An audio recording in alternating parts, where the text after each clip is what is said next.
Hey everybody, welcome back to Torchlit Tavern. Today, I'll be your principal, and we're all going to detention. To my virtual left... Hey, it's Ryan, back again as your halfling, warlock, rogue, Roy. And to my left... Once again, your favorite dwarf. Stuck in with some of his best compatriots and some of his dearest friends. And to my left... And to his south, playing the eloquent lifter, Barry the Orc.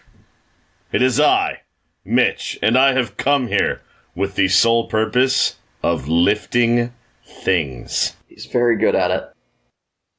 A.K.A. Bruce. He's a wonderful portrait. No, Bruce is dead. There's only Barry. There's only Barry now. I made a grave mistake naming him. And to his metaphysical left is the headmaster of this party, aka the noble rogue. I said principal, you bitch. Yeah, but I'm above you, bitch. I mean, you can just be the pal of princes.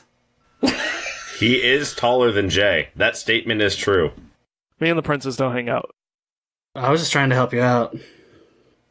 I am your noble rogue, who is just talking to an old friend right now. Your human rogue, who is a good boy, despite what everybody and literally everyone says. I've shaken my heads twice already at this intro. Alright. Debatable. Everybody who listens to us, I just want to plug us a little bit. Do a little tavern keeping. We have turned on our Patreon, and recently we've started releasing our first Patreon content. This first one is Avil talking about the Fey War, which is something that Jeff's character, Mr. Grimm, discusses. Avil has mentioned in passing. It's also something that Bops Thane has mentioned in passing in the show. If you want to know more about that, like in an in-depth way, Avil has a little bit of history for it. It also tells you what brought her to this plane in a more concrete way. And while it's not super important to the current plot, it is maybe fun to listen to if you're into that sort of thing. We're going to be releasing regular world-building apps that I'm going to do my best to do in character.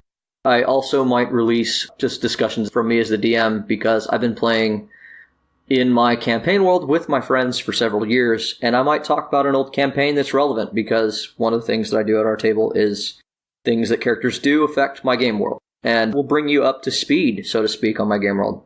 Which, if you're listening to the regular show, will happen anyway, but you just won't get that backstage sneak pass, you know? And also, we appreciate the help, because we do this for free for, well, our enjoyment, but also yours. So if you want, we'll use your money to grow and give you more. It's great. We love your support. Yeah, speaking of extra Patreon content, I just published some character playlists that we made for our characters.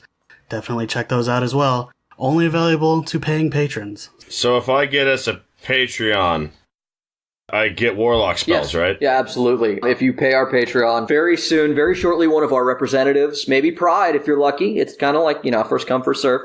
They're on a rotation. But that's not luck. That's not luck. Pride will contact you, and he will... That is not lucky. That is not lucky.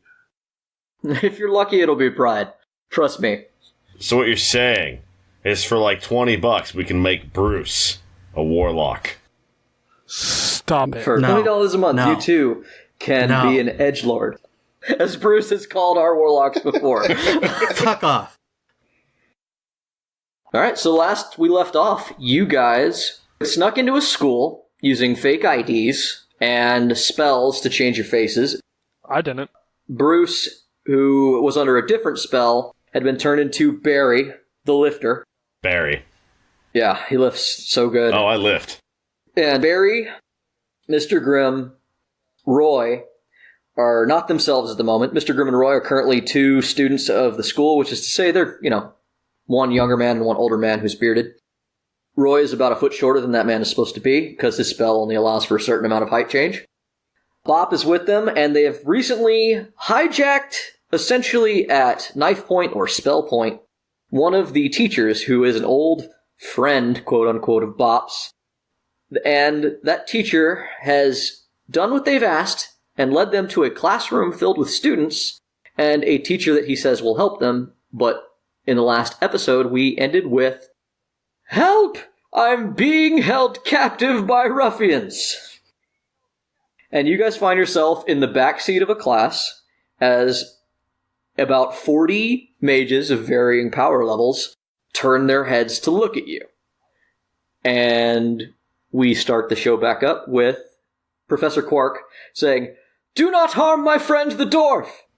Roll initiative.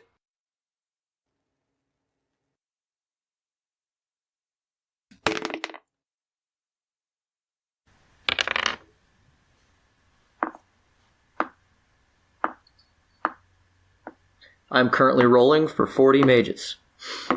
Blocks of tin.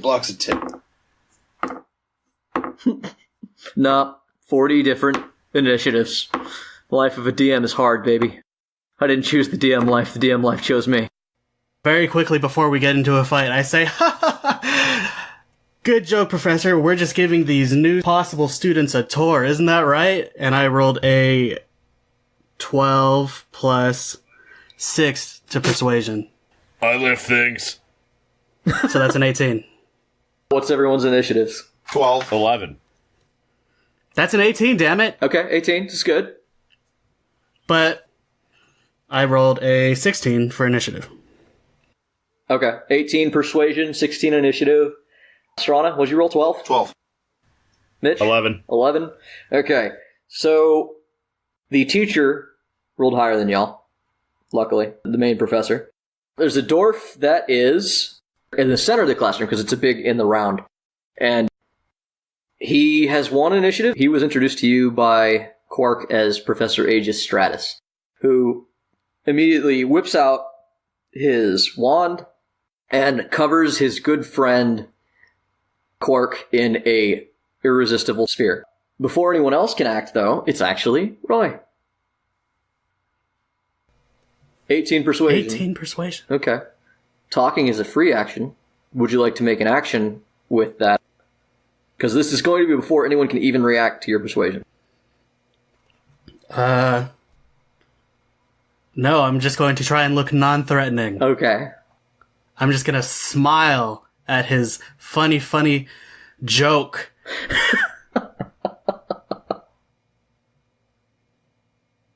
Okay. Immediately after that, then, a couple of the quicker students pull out wands as well, and they put the rest of you in irresistible spheres. This is more or less the same thing you've used to Pokeball the whale in the past. Well, You guys are now in irresistible spheres, and other than that, no hostile action is being taken against you. Are you fucking telling me I can't lift things? I mean, hold on. Let me, I guess, roll a strength check while I look up irresistible sphere. well, shit. 16.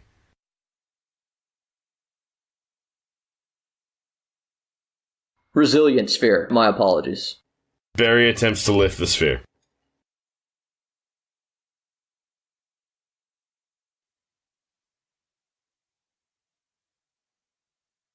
I have. Oh, it's not on you. Sorry, I didn't state that, Bop. There's nothing on you. Nobody has made any attempt to attack you with anything. Okay. Because you did roll a nat 20 on your good friend last ep, and I'm not going to forget that. So your friend believes that you are in this with him, and he has asked them to protect you as well. If anyone were to attack you, you would be defended by these wizards. So a sphere of shimmering force encloses you all, each individually. Each one of you has their own. A creature or object of large size or smaller within range. An unwilling creature must make a dexterity saving throw, so y'all can do that if you want. You're goddamn right I'm gonna Fuck do it. yeah. On a failed save, the creature is enclosed for the duration. 12. What's the save? The save is, let's say 14. Fuck you. Also 12. Okay.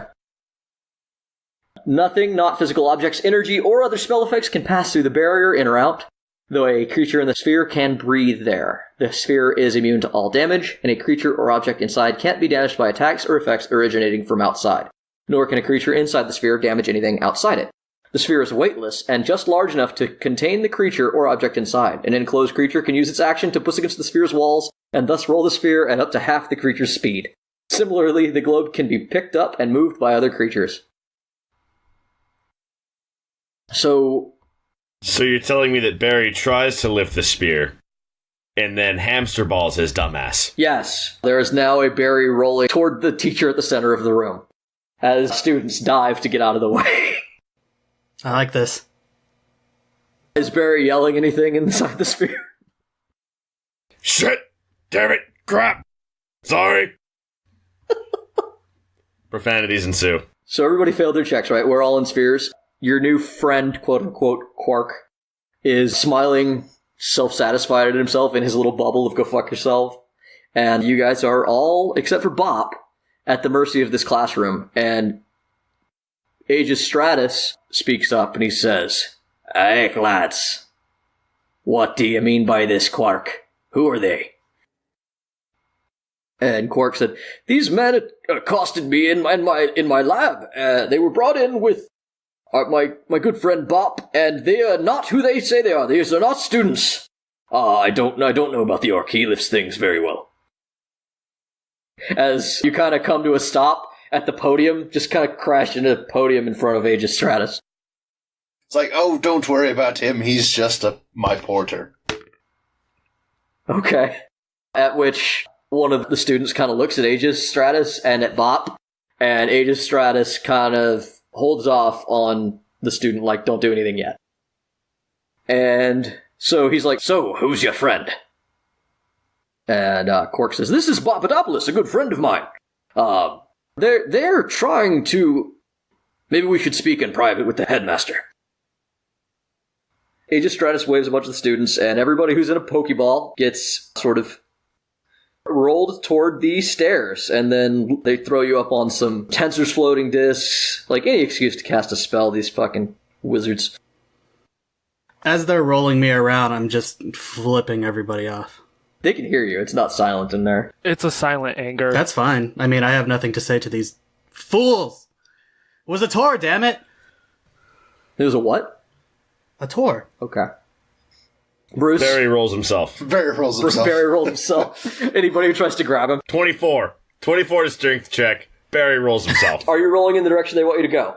Yes, Perfect. of course. Okay. Then nobody seems to really be concerned about this. Yes, Barry, keep heading that way.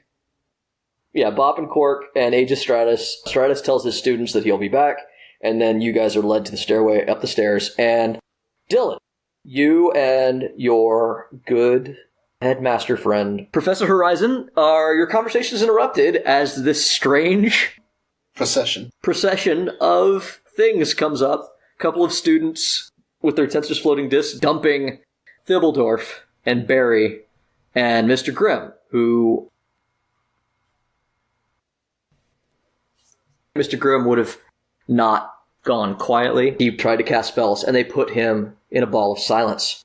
And that's why we're not hearing from Jeff today, because they cast silence on him. Makes sense. Brilliant. Yes.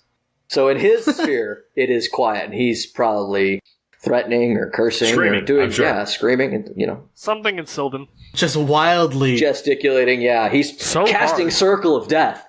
I kind of want to be in there now. It just smells like cookies real bad in Real that circle. bad. It's that damn vocal component that he can't even cast cookie smell. You guys are dumped off, and one of the first things that happens is Quark and Aegis Stratus sort of grab Horizon, and Horizon looks to Dylan and he says, "Excuse me, Dylan, I believe we're being interrupted." I set down my teacup. And he goes to the corner, they sort of have this little conversation quietly with one another, and then Horizon steps back up and puts his hand on Grimm's sphere, and Grimm's sphere disappears in a little pop of sound, Uh-oh. and he's no longer in the room.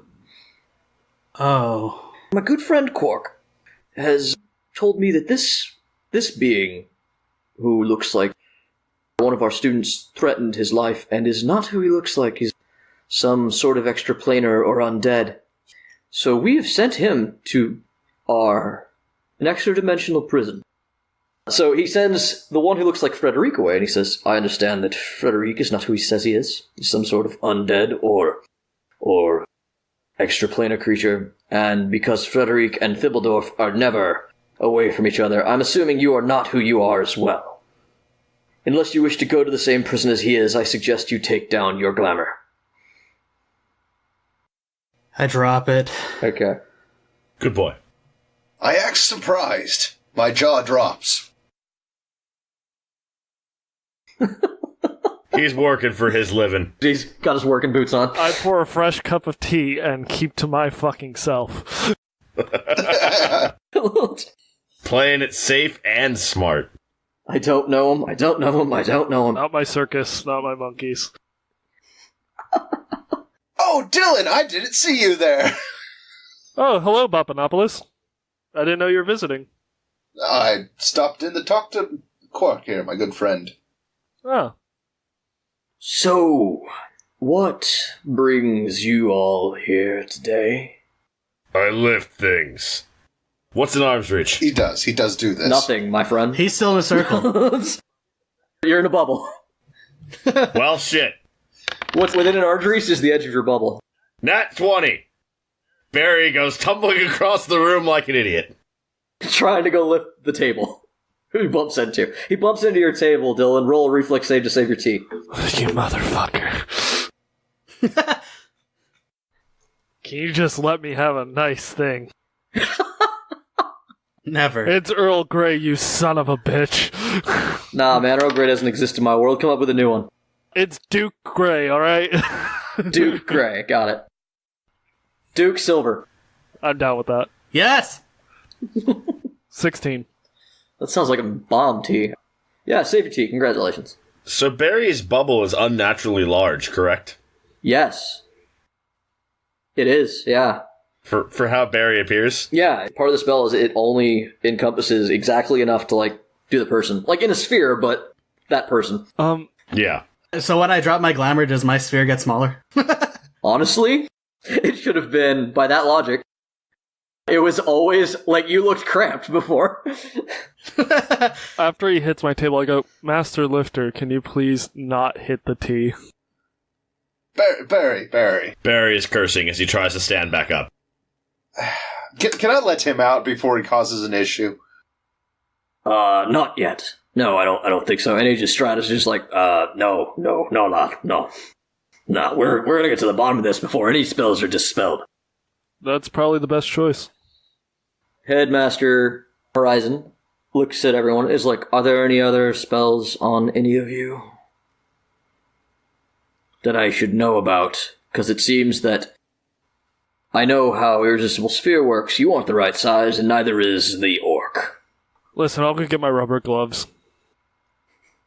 I don't need your help with this. We're on school grounds. You have no jurisdiction here. Take it easy. Oh. You stay away from me with those, okay? Take it easy.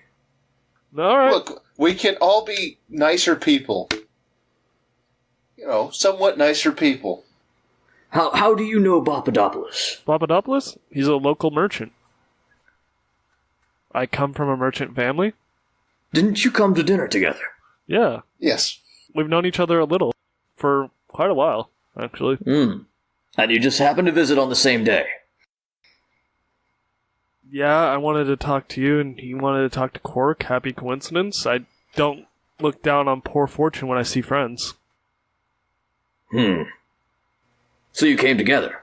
No, well, what do you mean? I stroke my beard. Do you mean we entered the door simultaneously? Yes, we did. He means you're dating. Okay. Listen, we're not trying to put labels on this.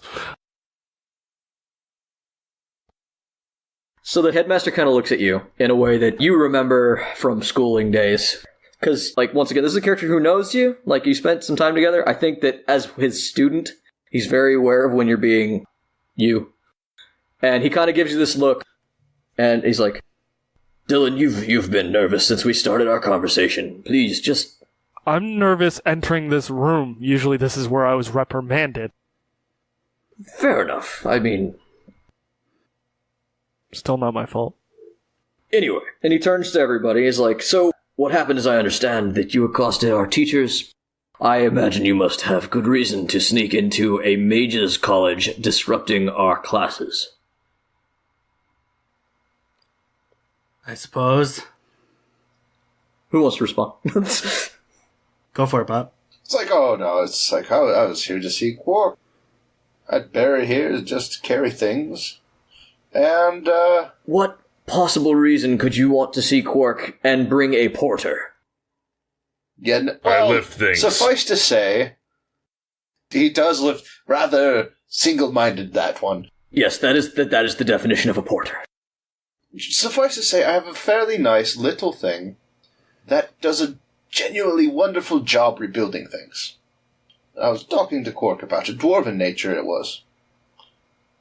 Mm-hmm. And Quark, did he visit you alone, or did he bring Thibbledorf and Frederick with him? Oh, they came up with me. They seemed decidedly with him. Actually, that's strange. But, Bob, why did you bring these people into my office? I lift things. As I point around, I'm like, he just came along. I point to the orc in the bubble. And these were threatening my good friend. But the students, I thought they shouldn't have been doing that, and apparently they just kept escalating. He turns to Roy and he says, "You, halfling, what is your name?" Roy. "It's a pleasure to meet you, Roy. At least I hope it is. Why are you here asking about the crashed ship?" Just really wanted to take a look at it. He gives you the same look that he gave Dylan a second ago. That's what that looks like. It's weird seeing it from a third-person view. "You all need to give me a good reason to not turn you over to the police." Hi, I'm the police. "No offense, Dylan, but at this point, lots is going on. I will not trust to just hand them over to you. I will need others. Other members of the force." I could call a few people I know. Okay. So don't tell me you have to hire me again. I was really wanting to get some more information on my object from Quark.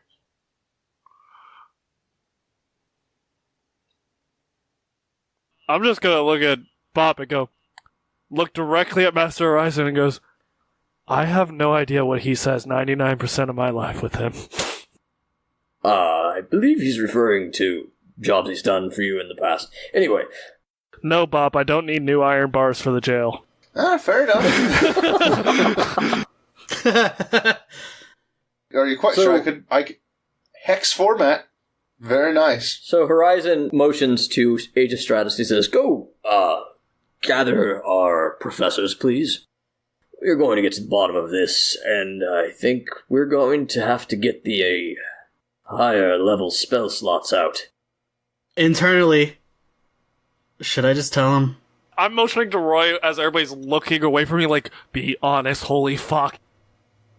Avil fires back at you in your head and says, "The casual way they dismissed our friend leads me to believe that if you aren't honest with them now, you are soon to be honest with them anyway. These are powerful mages." Okie dokie. Dylan's like, holy fuck, I can't know you right now, but say something, please, God. I have a question for Jay. Yeah.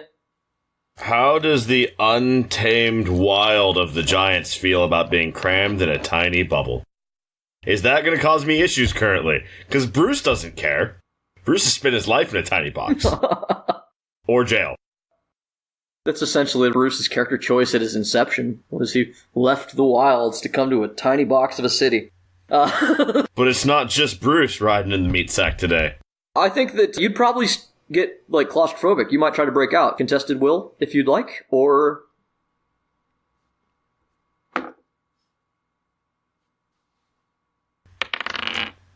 Ah, crap. 9. Yeah, no, you feel this sort of claustrophobia setting in, and you can play that. Well, Professor Horizon? Headmaster. Apologies. Headmaster Horizon. You know, our friend that you sent away. Yes. He is a fey creature, and I also happen to have a fey creature in my head. Continue. And she has some belongings on said ship that we would like to procure. I see. Is that why you snuck in? Oh my god. Good Bob. Everybody trying to maintain their cover. I'm gonna chime in for Master Horizon and go, that would make a lot of sense. Last time we had a discussion, we were talking about the Fey realm overlapping with ours. That's true. Barry raises his hand. Yes, Mr. Lifter. Can I be out of the bubble? Can someone please let him out of the bubble? I'm actually more scared he has a bubble. The headmaster says, no, not yet. Not yet. I don't think so. Also, you sound very familiar. Okay. I hold up all the tea set in my hands and walk away. On the platter, like, no. Ah, Dylan showing wisdom. It's a 12. Headmaster, I apologize for my earlier hostilities, I suppose, but if I would be allowed to just go and get these belongings, I'd be happy to just walk straight out the door, and we can call this a day. I'm sorry to say that it won't be that simple. And the other teachers are actually sort of filtering in to the room. Master Horizon, if I may input on this, because my curiosity always gets the better of me. If, in exchange for him visiting the ship, he might be able to give us more input on it. If there's any Fey devices or anything, if what he is saying is true, he will be able to point them out, maybe give us information that would take us much longer to discover by ourselves. Who is us, Dylan? Because I may have been speaking to you about the other planes, but I didn't talk about a ship with you. Come on, man, I want to know stuff too. I read about Faye for like a year here, come on. Yeah, so the headmaster, in the interest of kind of getting everyone on the same page, he's just a very smart man, and he known Dylan for a while. He's like, so Dylan's being cagey with him. Dylan's also talking about the ship, which he hadn't mentioned, only Roy has mentioned. What's this about a ship? I'm going off of the fact that Ryan, as Roy just said that, I was like, hey, if there's a ship, he can tell us shit about it. Yeah, but you also took the stance of like, hey, we should like let him do what he wants. So Horizon's kind of like, yeah. I just want information. Yeah, I know, and that's what we're leading to, and I want to give you all the information, So he looks to the other professors, and he nods at all of them, and then they start shuffling you guys to another room, and you guys are being rolled in these balls again, taking on Tensor's floating discs. Can I be let out of this thing, please? I'm getting a little queasy. Nope. Ain't gonna happen. I said please. Appreciate that, but like, dude, you're on their property. Dylan, you're not a teacher. Yeah, honestly, things are so weird that they're thinking about putting Bob and Dylan in balls too, just to be safe. What the fuck? Just to be safe. It's not hurting nobody. I come here with tea and biscuits. No, you came here and you got tea and biscuits. You didn't bring them yourself. Shh, I'm changing the narrative. How dare you? Barry turns to the nearest anyone and slams up against the side of the bubble. You gotta let me out of this damn bubble.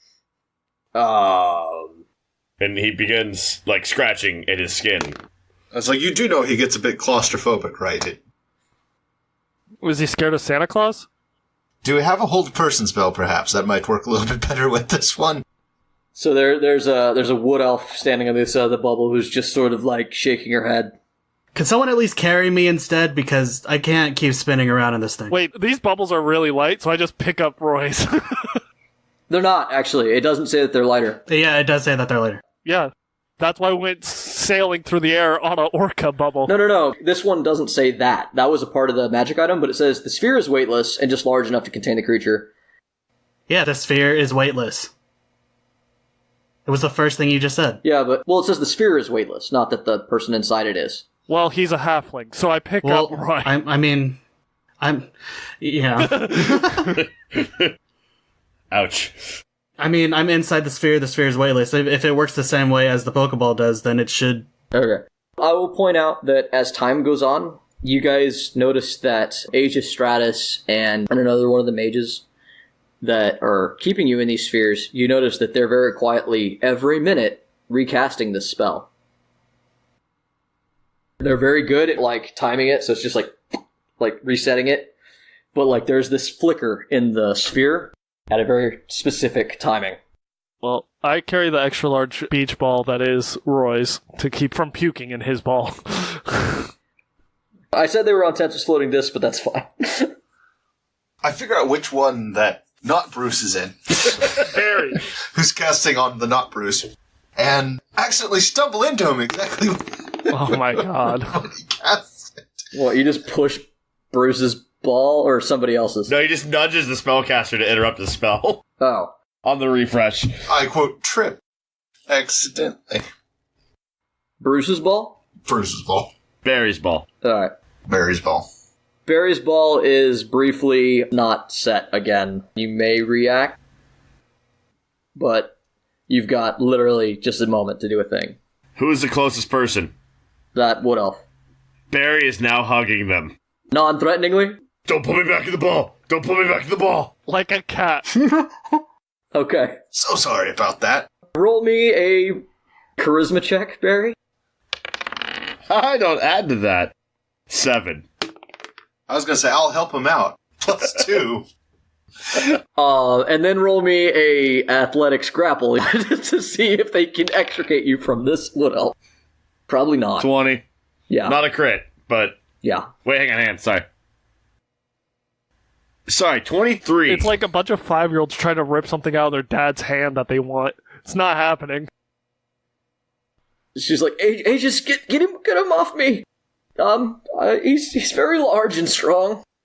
And Aegis is kind of staring at this, and he looks at Bop, who's not in a ball, and he looks at Barry in his pitiful attempt to not be put in a ball, and he just sort of waves his hands, and he's like, I think that we can just have him walk. I chose the right ball to grab. I was going to say, in fact, hey, Barry, why don't you carry the wood elf very nicely through the halls?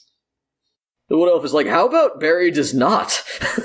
Okay. Roy puts his hands up in the air and he's like, what the hell? I asked politely, and this guy's been struggling against the fucking ball the whole time. And Quark bends down and is like, you threatened my life. Roy. That's true. Barry threatened to lift things. That's very true. Barry didn't threaten to lift things. Barry did. And on that note, Barry is standing in the room, looking around at all of the grown-ups, trying to figure out what he's supposed to do with this wood elf, because he's receiving a lot of mixed signals. I talked to Barry quietly. Barry, just relax. Relax, Barry. Just walk along with everybody else. There will be something to move and carry by the end of our trip. Barry, still holding the wood elf, starts following Bop. Aegis is like, I'm sorry, Allura, but it looks like, you're going to be carried by Barry for a bit. And Quark, who has mentioned that this Allura Luna is the wood elf who he hates, is like, ha ha ha, suck it, Allura. Dylan is holding in all the laughter in the world. And I shoot Quark a critical eye going, we just want to leave this like this? Quark nods emphatically. His day has gotten dramatically better in the last 5, 10, 15 minutes. You guys find yourself going down the stairs. Down, down, down. Barry, she really likes this. And this seems to take way longer, because everything else has been like one revolution, and no matter where it is in the place you're there. This one, every once in a while, you guys come to like this sigil block that blocks the way down. And some of the teachers step forward and will like remove this barrier, and then you'll continue. And you find yourself going down and down until you finally get to this large stone door covered in sigils. The headmaster steps up and puts his signet to it, and all of them light up and the door opens. And you guys find yourself in this very large, it's almost like a hangar, is what it kind of looks like. And what is left of the ship that you found a veil on, like the half or whatever that was not destroyed, is kind of propped up like a ship that's being rebuilt. So more or less, it doesn't look like it's actually being rebuilt, but they've got it like on the ships. Like a dinosaur skeleton, when they're putting it back together in a museum. Yes, exactly. So, this is a ship? Bop asked questioningly. Honestly, I feel that our new friend here in the bubble might be better to answering that question. Yeah, it's a ship. Oh, thank you for that. The mystery is solved! Everyone goes home. We all go home. Holy shit. It's great. Hey, what happened to that ship's aft hole? Oh, God. It's been a year, Randall. Let it die. The oldest joke has come back. I mean, we did give the aft hole a rest like I asked. That aft hole looks really blown out. Like, Well, not after the rest. Now it has gotten smaller again. You're standing in front of, like, a bunch of teachers who are just shaking their heads at you. I imagine Roy shaking his head too. Roy's just looking down. I have brought you here for a reason, Roy. We have already combed through this, but the truth is we do not know what most of the things we found. But that's not the part that concerns us. The part that concerns us is this is obviously not from this realm, and since its arrival, it has created a lot of problems. Oh, it's not? Are you saying that you guys don't have tons of these things? Of the ships? Really? Smartassness? No? I shoot a glare at fucking Dylan, and So does Headmaster. You're in a fucking ball. Shut up, Dylan. You are not the one interrogating right now. he's not a teacher. Why is he even here? You're all here because you're all being questioned, says Aegis Stratus. I'm a good boy. Aegis Stratus goes, you weren't in my class.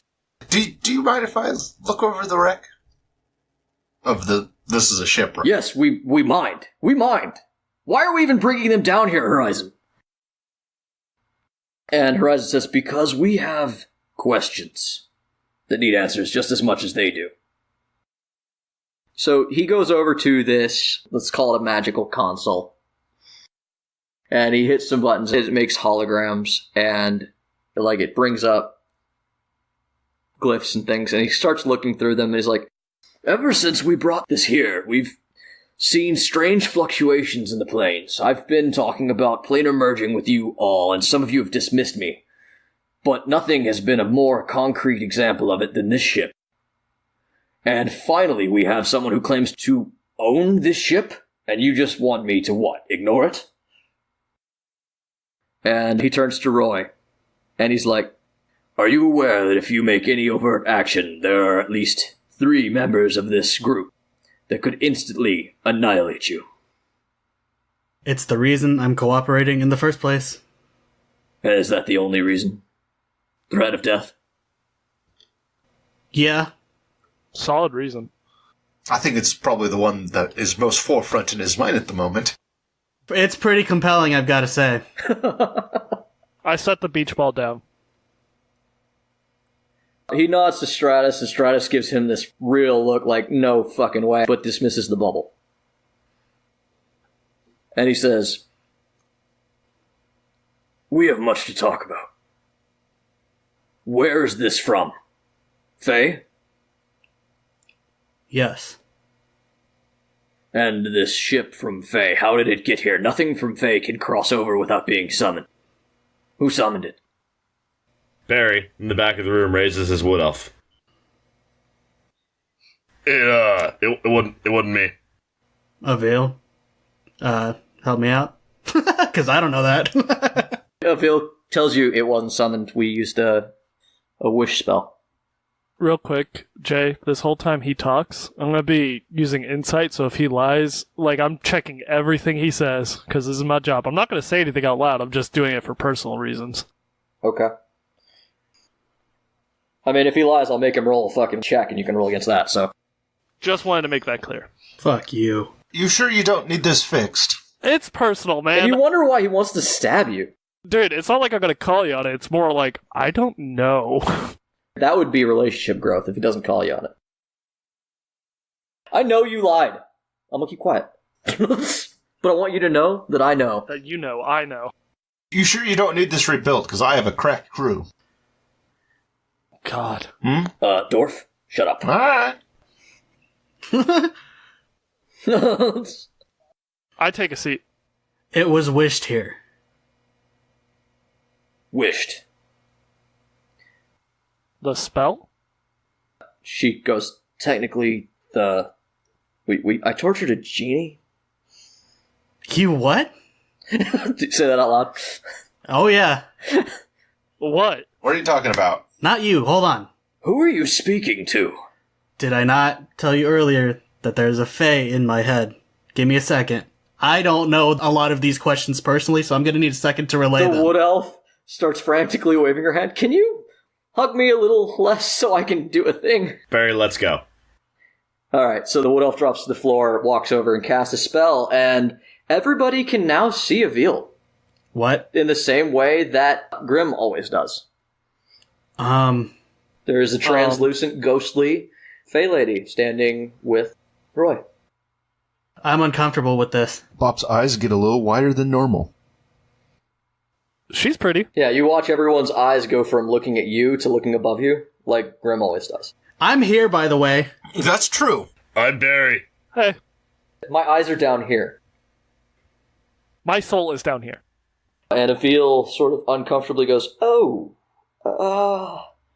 Can you people hear her too? We can see her. She hasn't said anything yet. Barry waves. Avil waves. Oh, good. She can see it too. Hey, Jay, maybe it's a good time to describe her. Yeah, since we can all see her now. Been a while. Yeah, sure. Avil stands about 5'2". She's not particularly tall. Well, taller than Roy. Fuck you. I mean, you're a halfling. You're sure tall for a halfling, bro. God. You chose a race that says half in the name. What'd you expect? And ling, which is like always denoting small. It would just be nice if we would stop pointing it out, alright? It's like phonetically, you're a half small thing. I think you're tall for a halfling. What does she look like? Well, she's taller than Roy. That's it. Fuck. I mean, y'all made a comment on the first thing I threw out there. You had to... Alright, so she's a little taller than Roy, like 5'2". She is dressed in a white dress, and her skin is nearly as pale as that dress is. She has black lips and dark black eyes and delicate features. She's very thin. Like, you would almost say, like, unhealthy thin. She needs some milk. Ah! And honey. She stares the headmaster directly in the eyes. It's like, my name is Avil, sister of the Baen Cid, handmaiden of winter, servant of my Queen Maeve. This ship is mine, commandeered rightfully in times of war, and I demand everything that is on it. This is a warship. She looks very defiant, but the headmaster just seems unmoved by this, and he's like, do you realize the ramifications of your being here? You still had to make a wish to come here. Why are you here? To lift things. Thank you, Orc. I'm just kind of here. Thank you, Dylan. God, you guys really need to be part of things, don't you? We're PCs. I'm not the center of the universe, and it makes me unhappy.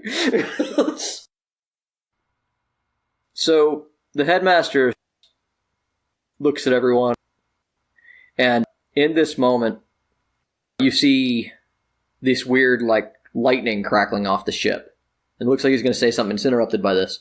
And he's like, oh, it's happening again. This is going to prove my point. And this portal starts to, like, just open in front of the ship. This big portal, and it's tinged in red. And these gibbering, like, demons are just on the other side of it. And they all, like, are crawling to get out. And you see one of the elves that you haven't seen speak, a male, just reaches his arm out and just waves it, and the portal gets slammed shut. What the hell was that? The headmaster goes, ever since we've brought the ship here, there's been portal instabilities. There's been planar rifts. Things keep trying to cross through. It's almost as if the fabric of reality is a thin veil. And for the first time, they can shred it. And there are things in other realms that are horrible. And around this ship, especially since we brought it here, it was a mistake. There's too much magic here. It's feeding off of it. Portals are opening up and things are getting through. Our Master Conjurer, Professor Nebula, and the elf nods his head, is practically tapped.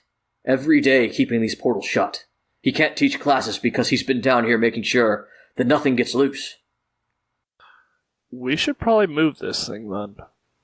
To what? You think it'd be safer away from us? We're the only ones shutting the portals. I'm not saying without you guys, but the fact is there's a lot of magic in this school. Yes, you're helping the problem, but at the same time you're exacerbating it too by keeping it here. There's also tons of kids here. Yeah. This can't be okay. Burn it.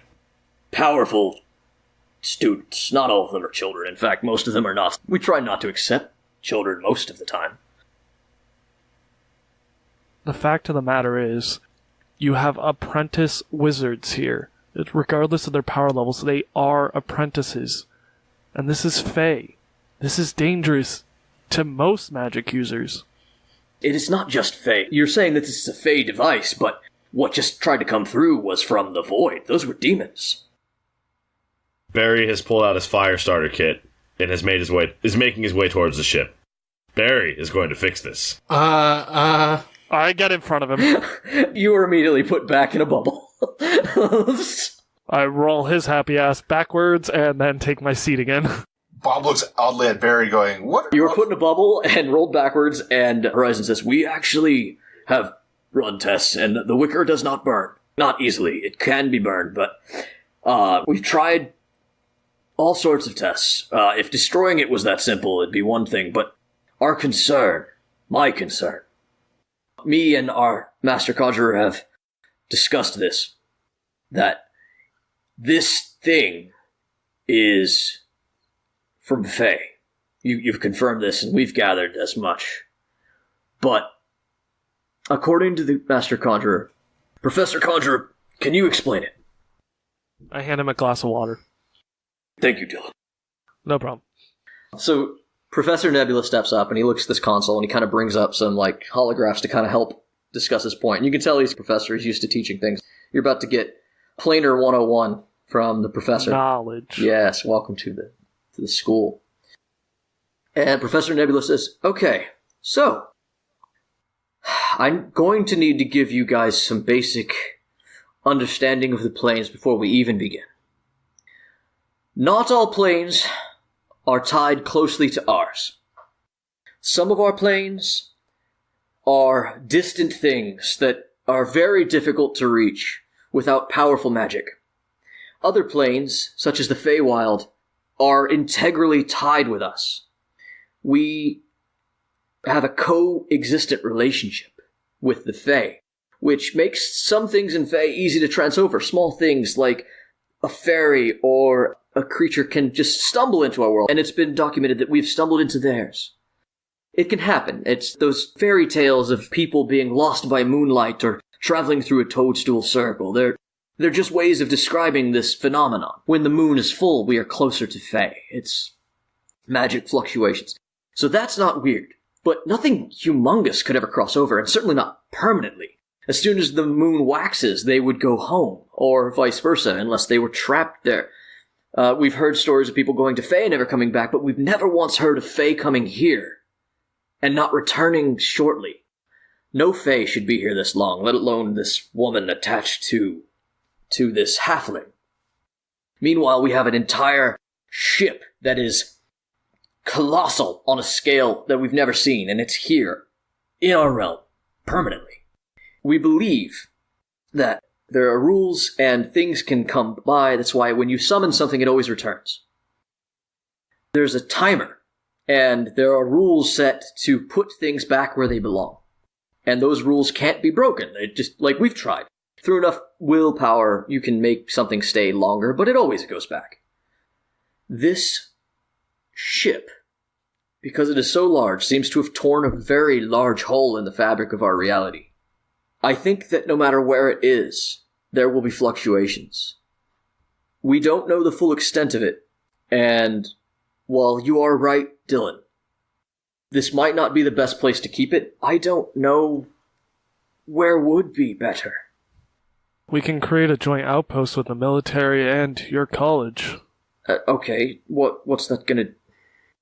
It would give security if anything did get through and have the expertise to close anything that does pop up. The average military is not prepared to handle what's going to come out of those portals. At this point, I have stopped dretches, demons, devils, failings. But the point is not if the military is prepared for them. And the fact is the military can fight. The military can help. It's not about preparedness. And no one's fucking prepared for this. And if they say otherwise, they're a liar. If you were to tell me you were prepared for this, I wouldn't believe you, because no one is. This is something that is way beyond normalcy, like you said. And you can accept that it isn't normal for you. You can accept that you're not ready for this. So his follow-up is, he's like, you're right, Dylan, but here, let's try something else. How would you want to move this ship? We currently have it in an extra-dimensional space, and it's messing with portals. We've tried to move it.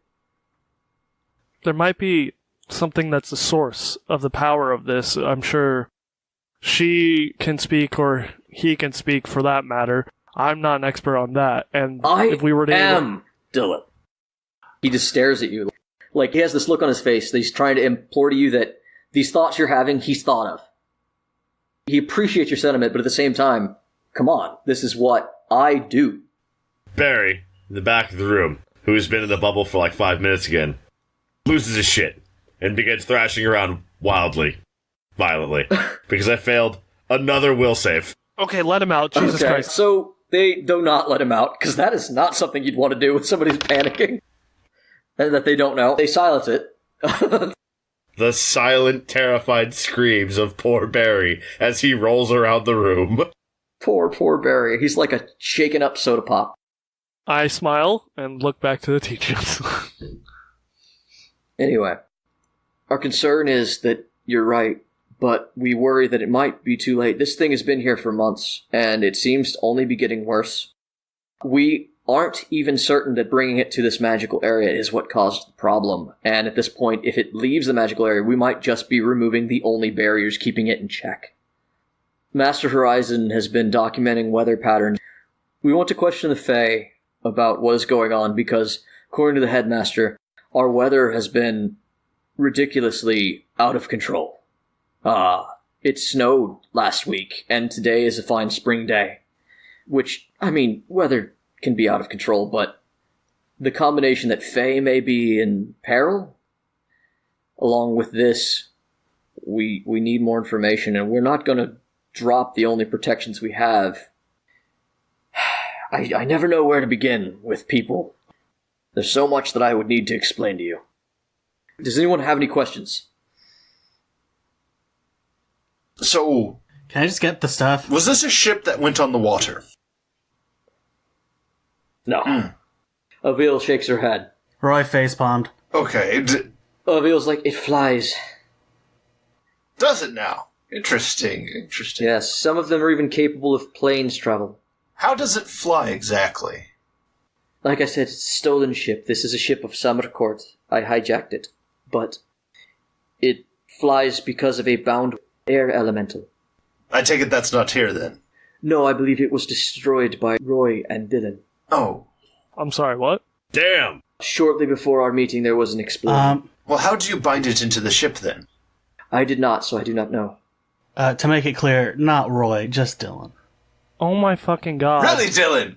I've just been sold out so fucking hard. Oh my god. Dylan, you destroyed this?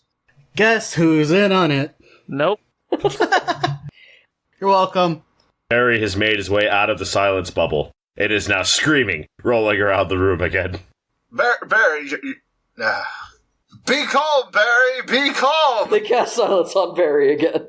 Can we let him out? Is he safe? He's better out of a bubble. He really is better out of a bubble. Dylan moves to leave. The barrier comes back up, and the headmaster looks at Dylan and he says, Dylan? Yep. Can you explain yourself? Nope. And as he says that, a red light starts to flash down here in the hangar, and the holographic images that are popping up on the little console that they've been using to kind of show you things. Stuff that, a lot of it, like, he brings up, like, he's expecting you to understand it, and you don't, but, like, this one flashes up, and the conjurer looks at it, and then looks at the headmaster with horror, and says, There's been a portal breach, but not in here. Well, that can't be good. Where? Where? Somewhere on campus. I'm gone. And then another thing lights up, and another klaxon, and another light, and another, and another, and another. Oh dear God, it's too late. I am running.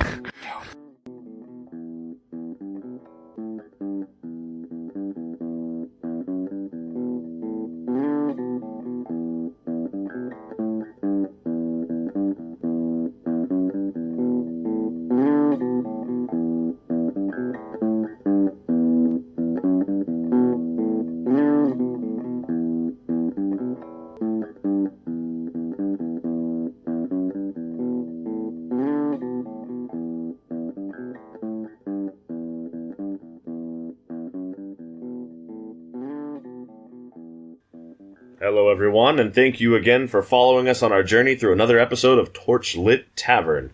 You've listened all the way to Arc 3, we hope. If not, you can always go back and catch up on what you've missed. First of all, myself and the rest of the members of the Torchlit Tavern would like to say thank you to everyone who listens to us. We love telling our stories, we love your engagement, and we love to entertain you guys, so thank you. Don't forget that if you do enjoy our podcast, please like us, rate us well, share us, tell your friends about us. We have no designs on any grand empire, but we do like telling our story, and we'd like to share that with as many people as possible. And you, our beloved listeners, are the gateway through which we can do that. If you're looking for other ways to listen to us, we can be found on Apple Podcast, Spotify, Stitcher, or your preferred podcasting service. If you want to engage and find a little bit of extra interaction with the Torchlit Tavern, you can search Torchlit Tavern on Facebook or Twitter. And we have established a Patreon at patreon.com/Torchlit Tavern. If you'd like to go that little extra mile for us, you can do so there, and we will kick back to you with monthly content updates. This could be anything from narrative expansions, world lore, or even just an insight into the characters of the world themselves. And last but not least, if you want to chat with, compliment, or ridicule one of our lovely players, you can find us at the following locations. Alright, have a good night, everybody. We'll see you next time. You can find me, Jameson Oxford, at something on Twitter. And you can find me, Ryan, aka Roy, at Ryan SCB Santos on Twitter. And I'm Randall, and if you want, you can follow my inactive Twitter account at Argo Omega, or you could just look at the Facebook, and I'll be there. This is Jeff, still playing the Jello-Man Skeleman himself. If you're looking for me, you can find me on Twitter that I never use at big_J_the-bad-man. You know, I think maybe I should have my own Twitter. You shut up. It's not time for this things. God. You can definitely find me at the Torchlit Facebook. I'll be there. No, I'll be there. Somebody will be there. And thanks for tuning in. Fuck you, Warlock.